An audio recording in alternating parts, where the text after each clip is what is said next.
Ladies and gentlemen, our guests have arrived.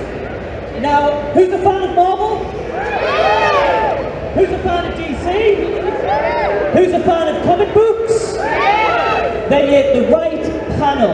Who's got some fan questions for our guests if you want them to come out, yeah? Remember them, think of questions, I will come out and I will give you the opportunity to ask them. But first, we need the biggest cheer and round of applause for our guests. Let's hear it for the one and only, Brian and Donny!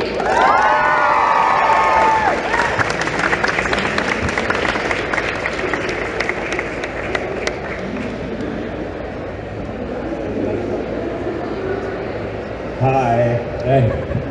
Good morning. I think it's still morning, isn't it? Sure. Yeah, sure. No. Oh, it's 12:30. Wow, how's that day gone? How have you been finding Scotland so far? Have you ever been to Scotland before? That's my first time and I'm really enjoying myself. Yeah, my first time as well. I'm loving it. It's awesome. So yesterday was your first day here. You've had a number of panels and a number of people coming up. What has that experience been like interacting with the fans from Scotland? Well, I think what's awesome about doing comic book shows, in my opinion, something that I've recently learned, is that like no matter where I go in the world, I get the opportunity to meet the exact same person in everywhere I go, right? So like it's like you guys are all the exact same crowd that comes to my shows in Texas because we're all just nerds. We all just love comics, and so we can all speak the same thing. It's been great. What's it like for you, Brian, like travelling all the way from the States and coming to somewhere brand new? Has it not been daunting at all? No, I really enjoy it. I was in Poland last week for a festival. This is the third time in the past 12 months I've been over here. Been to 2 festivals in Italy, Greece, Belgium, Spain. I really dig traveling. I like living in a hotel. So as you said, a lot of the fans all around the world seem to have that same passion. What's it like knowing you've wrote these comic books that have inspired people and wanted to come to see the writers and get to know your inspiration and why you've done them? Yeah, well, you know, it's I don't want to speak for Baz, but I mean, it's something that you never really consider when you're at your desktop writing. For me, at the very least, I tend to excise things out of myself and I'm just trying to figure out my own stuff, you know, and I'm too busy for therapy, so I just put it into like Venom and Guardians of the Galaxy and stuff like that. You should make some time. Trust me. I know, buddy. I know. And so I just kind of poured out. But the great thing is that I'm slowly learning that these truths, if they're done correctly in our art form, they translate all over the world. And you know, I've written a few books now that people have come up and said that have meant a lot to them over here. And especially those books are important to me because they take place in my hometown in Texas, and to have that kind of feeling translate overseas and everything is very powerful. So, Marvel and DC, 2 of the biggest companies in the world, how did that come about for you two? Did you contact them, or did they find out about you and they wanted to get you to do some of their comics and write for them? When it starts out, you contact them. And then if you're any good, they contact you. Sure. You know, it's always, you gotta let them know you exist. Right. It's not, you know, they're not really looking.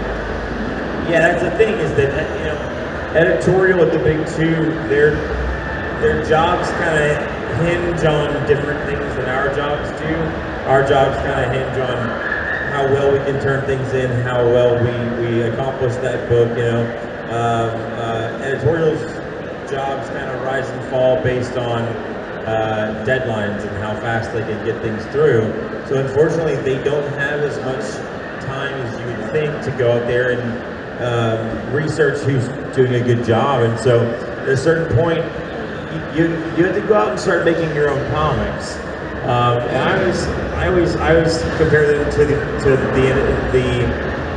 NFL, where like you don't go and try out for the Cowboys watch, and when you're ready, they grab you. But that analogy falls apart if you don't go out and play, right? So you got to get out there and make your own comics, and eventually you will get on their radar, because even though they don't have time enough to go and look for it, they do need it. They need people to come in and write comics and draw comics, you know? So for Brian, you've covered a lot of the big names in DC, especially Batman and Superman. I think even you put it as they give you the keys to the two biggest cars in the sense. Did you feel a lot of pressure having to write for that? No, not at all. Awesome. I mean, it's probably more pressure to write Hawkman, because I don't have a Hawkman story to save my life. No, it's, you know, if I have something to say about a character, I can write it. There's no pressure once I have something to say.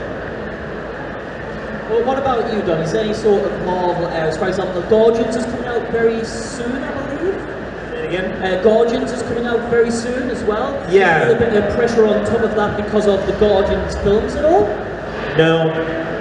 The movies don't. I try and not think about the films too much. I mean, my consensus on the Marvel films is that they should always be chasing us, not us chasing them. Because if they're going to do anything, then they're going to, you know, eventually do a kind of a half-assed version of what we're able to do all the time, right? I mean, Infinity War, as incredible of a film as it is, if you read Infinity Gauntlet, it's barely a film. Barely covers it. Yeah, it barely covers any of it. So, no, the Guardians thing doesn't trouble me at all. You know, every once in a while, our Mickey Mouse overlords will step in and suggest a thing. But it really is just that. I think that there's a belief out there that the mouse has complete control over our content or anything, but it's a lot more like how they run Pixar, where they came in and bought a company and said, just keep doing what you do and like give us the money from it, right? So it's pretty easy. I just did a Thanos story back when the first Infinity War book came out, and the movie got that book a lot of attention, which is very nice. And then, you know, with Guardians coming out in January, we're expecting a big bump from that. But honestly, that's about as much as we ever think about the films. You know, is should we probably have a Thanos book out during this time? If it makes sense, then we will. If it doesn't, then we won't. You know, but they should always be chasing us. Would you like to see some of your kind of comic book adaptations be developed for films more? Or do you think maybe you can tell the story better because you've got more kind of space to span out the story and the characters? Or would you actually like to see them maybe go on the big screen? I don't even think about that stuff. You know, it's like, you know, if it happens, it happens. Who cares? Right. Yeah. I mean, you know, I think that anyone can kind of, if you don't know it consciously, you certainly, part of your brain knows it, that you're reading a comic book that is a film or TV pitch. And they're some of the worst comics ever made because they don't want to live inside of the art form that they want to be in. And so, you know, I'm certainly, I mean, I have, and I'm certainly you have had people come biting for stories and the versions of things they want to do. I had a guy ask me if I could change an ending to a book because the ending wasn't that filmable. And I was like, Avatar just came out like 4 months ago. Like, you can't tell me that things aren't filmable. Figure it out. You know, like, either you want to make this thing or you don't. But I'm not going to change my thing because of you. And also, you know, I've never been one to get hung up on this idea of, well, if they adapt your work into a TV show or a film, then and it goes wrong with it, then they've ruined it. Well, that's horseshit because they can't ruin it. It's right there on the shelf. the thing that I did still exists right there, you know. So I guess we're in the same boat. If it happens, cool. It's not something I got into this industry to get to. No, I definitely don't. That's not why I'm doing what I'm doing. No. So Brian, you were saying before, like you feel like you only do something if it has a story that you want to tell. Obviously, this applies to you as well. What inspires you to write those stories? Is it something in life or something you've seen around you and kind of think that'd be a great story to apply to this character, or do you pitch that at all? Usually I make a mistake and then I need to fix it. I write a story about fixing a mistake, trying to fix it. All right. Is there a water over there? Yeah, I've got it. So while I'm jumping at that, Donny, so what inspires you to write your stories then? Fear. A great amount of fear. I've been lucky enough to where each kind of big project that I've had that's come along has kind of coincided with a bit of a tragedy in my life, and so art has kind of always been there as a way for me to get out of my head and deal with things. Go for it. So like, you know, I'm 5 years sober next month, and so when you get down that far, thank you very much. You know, people who get addicted to things, they don't ever stop being addicts. They just find a new thing to get obsessed with, and that thing is now writing comics. I'm just doing it all the time now. That's where I derive everything. But yeah, I mean, I think a lot of popular fiction in the West, especially, is based around fear. You know, as early back when like apes looked into the sky and were very afraid of where the sun went at night. Like, we just started making up stories. You know, it's what we always do. And I think you can see that like through the 80s and the 90s, responding to like the very scary people in power. And nowadays, especially, I think. And then there's also the small fear of being able to pay my mortgage, and to have all my friends be able to pay their rent it gets my ass in gear. Yeah, now Brian, you recently got the lovely comic book here, Batman Damned there. So what I'd like to know is from the two of you as well, when you're writing these stories, is it a collaboration from the start with the graphic artist and the writing, or do you write and then they kind of develop the actual graphics to go with it? How much work's involved between the two of you? Well, I mean, I've been working with Lee Bermejo for over 10 years now. This is like the 5th thing we've done together, so yeah, the collaboration started on that book like 5 years ago. We started talking about it. So I mean, I tend to work with the same people over and over again, and so the collaboration is very tight. You know, it's not like me just writing something and sending it off to an editor anymore. So you also have, I want to make sure I say this right, Moonshine. That's coming out. It's Supernatural Mob series. Something very different to what I've seen before. Can you tell us what that's about, please? It's a supernatural mob series. Oh, well.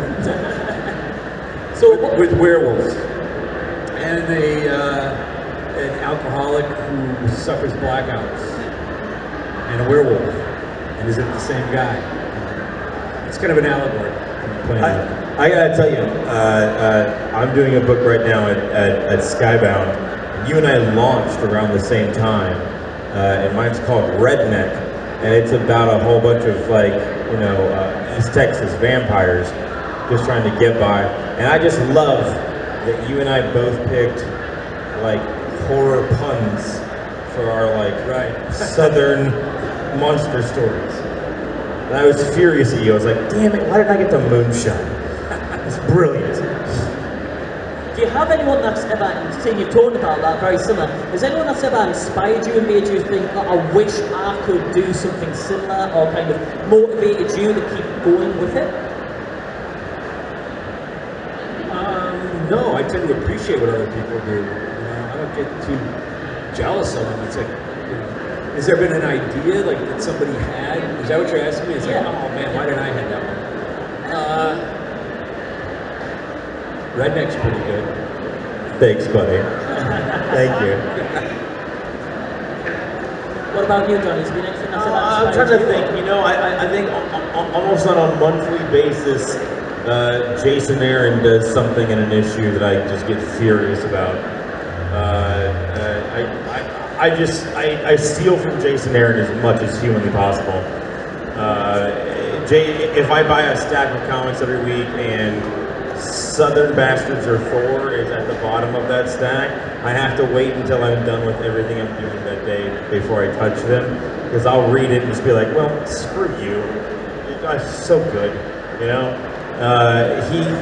There was a bad guy in Avengers. He was a Celestial, and his name was Obliteron.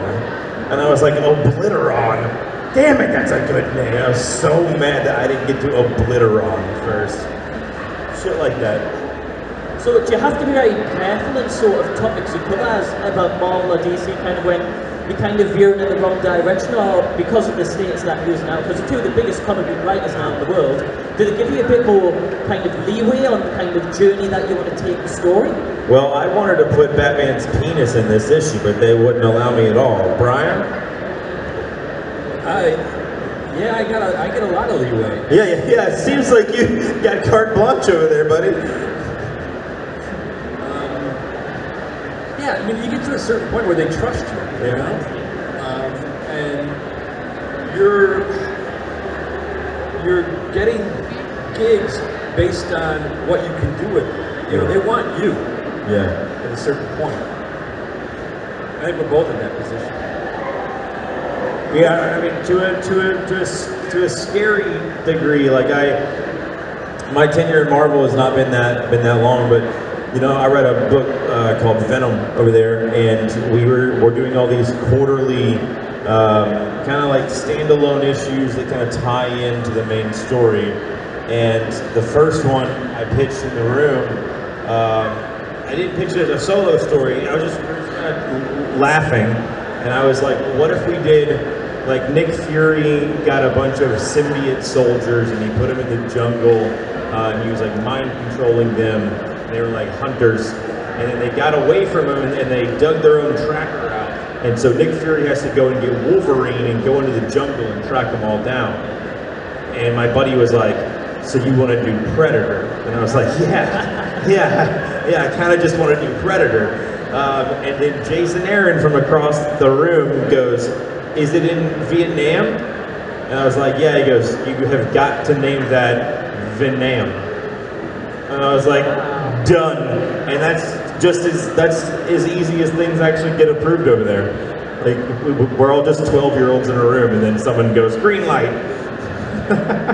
Now, I think I've still got more questions I want to ask, but I thought I'd quickly open it up. Is there any fan questions while I have the opportunity to jump out? Right at the back there, I'll run out there. Hey, what's your question then? Who's your favorite comic book character of all time? Say it again? Who is your favorite comic book character of all time? Of all time. Goodness gracious, buddy. Well, God. No pressure. Peter Parker. Peter Parker is the greatest man who's ever lived.